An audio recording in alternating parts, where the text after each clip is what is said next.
Hi there, Janet Fritz here for Galaxy Girl Creations. Welcome to my channel. Welcome to another day of May I Scraplift You. Today I am scraplifting Lillian's Scrap Perrier. Scrap Perrier? I'm not sure. Anyway, it's an awesome layout, and I really liked the musical theme that she had going on, so I went ahead and kind of lifted that idea too. I have some photos of my kids playing rock band with their friends, and so that is what I am documenting today. I didn't hit the record button when I did the mixed media, so I'm just going to let you know I used some dilutions in slate gray. I gave it a little bit of a mist there, and then I used some paper glaze in black pansy through one of my favorite stencils. I will link that down below if I can find it. The stencil is very hard to find these days. It is pretty old, and so if I can find a place that carries it, I will link it down there for you or include the name so you can go searching on your own. So I went with that black and white paper. I just really liked the stripes on it going in the different directions. And then I was going to pull in red and green, but it didn't really look Christmassy because the green is not really a Christmas type of green. But I decided it looked, I don't know, it didn't look as rock and roll to me, I guess. I decided I really just needed to either go with one or the other. And so I decided to go with the green. And maybe I should have chosen the red because my kid is in red, and one of their friends is in green. But I decided just to go with the green because it was different, and I don't know, I liked it. I liked the way it was looking. So yeah, that's what I did. I don't really have a great reason for it.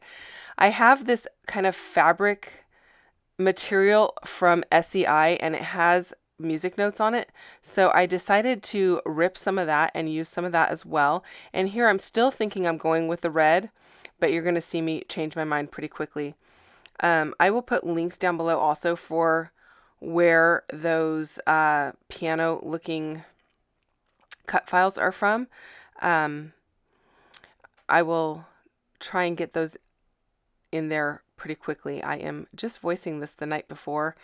We've had some family things going on with health issues for various family members, and so I'm a little bit behind on getting this done. So hopefully I will be able to get the links in there quickly for you. My apologies if I don't, and if there is something that you absolutely have to know, and it's not down there, let me know, because there's a very good chance I might forget to link everything. That is just the nature of my mind right now. So my apologies in advance. Anyway, probably more than you wanted to know. So I decided to cut up this piano key cut file. I have the other one with the white backing. This one does not have a white backing. So what I decided to do was to cut each one of those little tiny keys apart, and I am going to make them as a border down this green strip. And it does take me a little bit of time to do it. I just ran my tape runner, my ATG gun, down the edge there. And so I am just adhering them as best I can with the spacing where I think it's going to work out to fit all the way down the 12 inches. And you can see here I'm kind of tightening them up a little bit more so they're not sticking out quite as far. It took me a little bit of time to play with it, but I think it was worth it in the end. And it wasn't hard work, it just took a little bit of time. So sometimes you just kind of bite the bullet and do the things that take a little bit of extra time, even though they're a little bit tedious, and you get some really good results. And I'm really happy with the way it came out. So to me, it was worth it. I don't make you sit through the entire process because, like I said, it was time consuming, but here you're getting the idea. I had to end up doing them each one at a time because otherwise they were at a little bit of an angle because of the turn in the original cut file. And so it kind of made them so they didn't stick out perfectly straight. So it took me a little bit of time to do that. So there you go. I did have to go back and space out the ones that I had laid down at the very beginning just a little bit further because they were so close together. They didn't need to be that close together. They needed to be spread out a little bit further. So now I am kind of playing with the idea of having them lay on top of this paper, and in that case I want the edge to be a flush edge to the edge of the paper. And then I'm just going to use a little bit of my liquid adhesive to adhere that down. As you noticed, I did tear the opposite edge of the green paper, and I'm liking the torn edge look, and I am going to tear another piece of this fabric-y paper from SEI because I needed it to be a little wider than what I had originally torn. So here I'm just going to use my liquid adhesive and stick it all down so that it stays really well.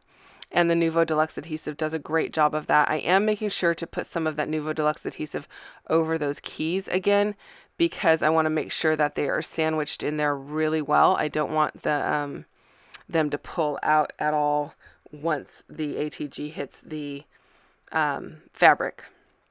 So I have pulled out this tape that I got from my friend Cindy. So thank you, Cindy, for this awesome tape. You guys have probably seen me use this in several videos in the last, I don't know, 6 or 8 months.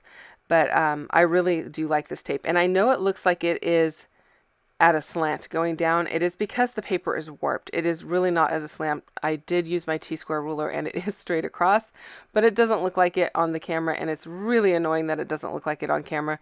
But yeah, I assure you it is nice and straight. So I pulled out 2 of the other rolls. So this came in a tube of, I don't know, maybe 8 rolls, I think, something like that. And they all have different patterns. It is clear tape with black print. And it is from Ms. Sparkle's, I think is what it is. Yeah, Ms. Sparkle and Company.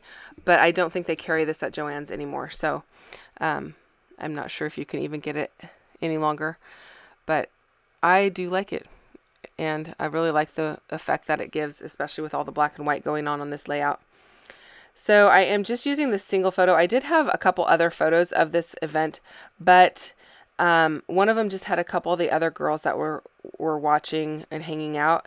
And actually, one of the girls, I didn't even remember who she was. That's terrible. And these photos are from like 2008 or 9. So these kids, I know who they are. One's my daughter, one's my niece, and then 2 of their friends, and my son is in the background. So I thought that worked out well. And that's why I decided to cut the other photos. I pulled out some wood veneer music notes that I have, and I am spraying them with some dilutions and with some Dina Wakley Media Gloss. It's a gloss spray. And again, I'll put links to the colors down below for you. And then I have these really super old epoxy stickers, and they are kind of curled up, and I'm taking a big risk in using them because they are curled up, but I am going to add some additional liquid glue and try to flatten them out as best as possible. But they were really cool looking, so I thought, you know what, I'm just going to try it and see. It's not the end of the world if it doesn't work. I can reprint the photo. I could redo the layout if I needed to, if it, at the end of the day, you know, they make a mess.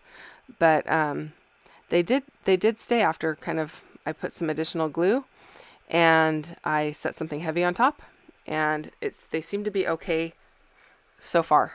We'll see how they work in the album. So that is one of those risky factors. You know, some of the older products that we have in our stash don't seem to last, or even on your pages you've used them and they, you know, whether it's rubber that is kind of turning to I don't want to say slime, but that is like kind of wet now. It kind of like has a greasy effect to it or something like that, or epoxy that has curled, or you know, anything like that. Those are things that we kind of take a risk at using, but I'm not going to worry about it too much because I have so many things in my albums. Like I have so many pages, and like I said, my photos, I do have them digitally and I can reprint them if I really needed to. If this little story doesn't get told, it's not the end of the world. There are some layouts that I probably wouldn't use these things on that maybe have a lot more journaling and a lot more story to be told. But this was just a fun moment in time, and it was a kind of a big part of their lives. They did a lot of rock band hangouts and all of the parties that we went to or the kids attended, like New Year's Eve parties. That rock band was always a part of it. So I wanted to make sure that I documented it in some format. Anyway, onward. I'm just adhering all of the wood veneer with my liquid adhesive again, making sure it is all stuck down and staying down. And again, I'm kind of holding those epoxy stickers a little bit until I can get something heavy on top of them. And I'm liking the way that it's looking. That little piece that I just put down was a wood piece. It said recorded. It actually had a little bracket down below it that you could put the date in, but I cut that off with my little jewelry snips because I didn't need that little oval. That is the finished layout. Don't forget to check out everyone else who is playing along over at May I Scraplift You. Their links are down below. And don't forget to go and give some love to Lillian's Scrappingwithsparkle. And I'm sure I'm saying that wrong, so my apologies for that. Thanks so much for watching. If you have questions or comments, you can leave them down below, and I will get back to you as quickly as I can. And I do appreciate your patience in waiting for those responses. See you guys again tomorrow. Bye-bye.